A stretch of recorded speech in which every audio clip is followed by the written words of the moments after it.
The cafe buzzed with laughter and chatter, the kind that made loneliness feel louder.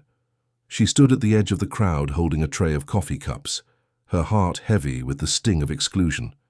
The team she worked with for years sat together, at a long table celebrating a project she helped build, but no one had saved her a seat. They laughed past plates around clinking glasses, pretending not to notice her standing just a few steps away. She smiled politely, though her hands trembled, setting the tray down at a side table, hoping someone would call her over. They didn't. Her chest tightened as she lowered her gaze, pretending to check her phone, so no one would see the tears building in her eyes. The sound of her co-workers. Laughter cut deep. Each joke, each clink of glass, another reminder that she didn't belong. Then a voice beside her, calm and warm, broke through the noise. "Excuse me, miss, this seat taken?" She looked up, startled. A man about her age stood holding a chair. At the next table, his daughter, maybe 7, sat beside him, swinging her legs and grinning shyly. The man gestured again. "Sit with us, please. We could use some company." She blinked, unsure if she'd heard right. "Me?" He nodded. "Yeah, you." His smile was easy, the kind that didn't feel forced. The little girl giggled. "Daddy said no one should eat alone. That's rude, right?" He chuckled. "That's right, honey. No one should." For the first time that night, she laughed softly, taking the seat he offered. Her co-workers glanced over briefly before turning back to their celebration, but she didn't care anymore. She was exactly where she needed to be. The little girl pushed a cookie toward her. "Here, you can have mine. It's the best one." Her throat tightened. "Thank you, sweetheart." "That's very kind," the father smiled, watching his daughter, then turned to her. "You look like someone who's been standing too long waiting for people to see her." She hesitated, then whispered, "Maybe I have." He nodded quietly. "Well, I see you." The cafe lights glowed soft and golden as the evening crowd thinned, leaving behind the quiet hum of music and clinking cups. She sat across from the single dad, still unsure why his kindness felt like something more than politeness. His daughter was drawing hearts on napkins beside them, humming to herself while he leaned back, smiling gently. "You work with them, right?" he asked, nodding toward the noisy group across the room. She hesitated, then nodded. "Yeah, but I guess I'm not exactly part of their circle." He studied her for a moment, his eyes kind but steady. "Maybe their circle's too small then." She looked up, surprised at the warmth in his voice, and laughed quietly. "Maybe. Or maybe I'm just easy to forget." He shook his head. "I don't believe that people don't forget those who make a difference. They just get too busy pretending they did." His words hit deeper than he knew. She'd spent years helping others shine, staying late, fixing mistakes that weren't hers yet somehow, always fading into the background. She hadn't realized how tired she was until now. The little girl leaned toward her, whispering, "My dad says brave people don't need crowds." She smiled gently. "Your dad sounds very wise." The girl grinned. "He's just lonely sometimes. That's why I tell him to talk to nice people like you." The man chuckled, embarrassed. "Kids say everything, huh?"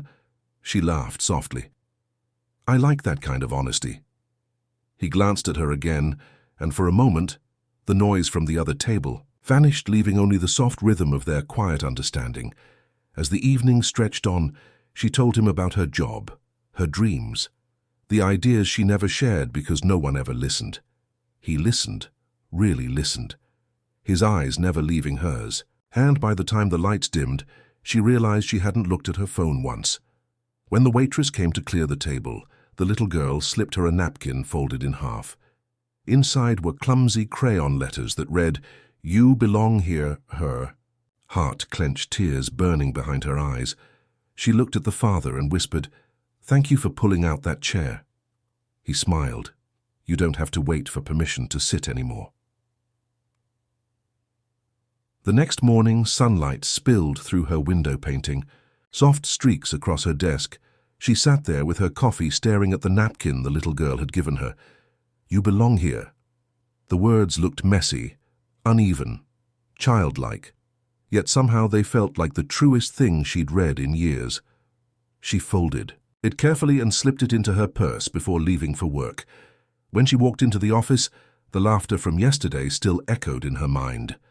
Her team sat gathered again, this time around the conference table, their voices full of pride. As they talked about the project she had helped create, she stood at the doorway for a moment waiting for someone to notice. No one did. Not a single head turned, but this time something inside her didn't break it. Straightened. She walked to her desk, calm, steady, confident.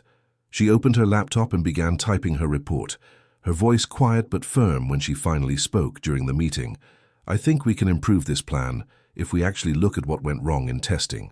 Everyone fell silent. The same people who once spoke over her now listening as she explained her ideas clearly, calmly, without apology. When she finished, her boss blinked, surprised. "That's actually a good point," he said. "Let's follow her lead."